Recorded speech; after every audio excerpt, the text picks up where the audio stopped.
Hello guys, അപ്പോൾ ഇന്നൊരു snacks ആയിട്ടാണ് കേട്ടോ ഞാൻ വന്നിരിക്കുന്നത്. ആദ്യക്കുട്ടനെ എപ്പോഴും സ്കൂളിലേക്ക് ഇതുപോലെ സ്നാക്ക് ടൈമിൽ എന്തെങ്കിലും കൊടുത്തയക്കണം.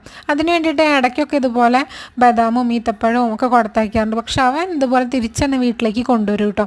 അപ്പോൾ അവന് ഇഷ്ടപ്പെട്ട രീതിയിൽ ഞാൻ ഉണ്ടാക്കുന്നത് ഇങ്ങനെയാണ് കേട്ടോ. നമ്മുടെ അടുത്ത് ഏത് ഡ്രൈ ഫ്രൂട്ട്സ് ആണോ നട്ട്സ് ആണോ ഉള്ളതെന്ന് വെച്ചാൽ അതൊക്കെ യൂസ് ചെയ്യാം കേട്ടോ. അപ്പോൾ ഞാൻ അണ്ടിപ്പരിപ്പും ബദാമും കുറച്ച് ചിയാ സീഡും കുറച്ച് ഈത്തപ്പഴമാണ് യൂസ് ചെയ്യുന്നത്. ആദ്യം നമ്മുടെ നട്ട്സൊക്കെ ഒന്ന് ചെറുതായിട്ടൊന്ന് റോസ്റ്റ് ചെയ്തെടുക്കാം കേട്ടോ. അതിന് ശേഷം നമുക്കിത് മിക്സിയിൽ നന്നായിട്ട് ഗ്രൈൻഡ് ചെയ്തെടുക്കാം. ചെറിയ കടിക്കാനൊക്കെ കഷ്ണങ്ങളുണ്ടെങ്കിലും കുഴപ്പമൊന്നുമില്ല കേട്ടോ. പിന്നീട് ഇത് നമ്മൾ നന്നായി ഒന്ന് കൈകൊണ്ട് കുഴച്ചതിന് ശേഷം ചെറിയ ചെറിയ ബോൾസ് ആക്കി എടുക്കുക കേട്ടോ. ആദ്യക്കുട്ടന് ഇത് ഭയങ്കര ഇഷ്ടമാണ്. എല്ലാ ദിവസവും ഒരു ബോൾ വെച്ച് കഴിച്ചു കഴിഞ്ഞാൽ ഭയങ്കര ഹെൽത്തിയാണ് കേട്ടോ. അപ്പോൾ ആദ്യക്കുട്ടൻ അപ്പോഴേക്കും ഓടി വന്നിട്ടുണ്ട്. അവൻ വീട്ടിലിരിക്കുന്ന കേടുവന്ന ഫോണ് പോക്കറ്റിലിട്ടിട്ട് നടക്കുകയാണ് കേട്ടോ കളിച്ചിട്ട്. അപ്പോൾ അവനെ കഴിക്കാൻ കൊടുത്തു. അവന് ഭയങ്കര ഇഷ്ടമാണ് കേട്ടോ. എല്ലാ ദിവസവും ഇതുപോലെ ഒരു ബോൾ കഴിച്ചു കഴിഞ്ഞാൽ ഭയങ്കര ഹെൽത്തി അല്ലേ.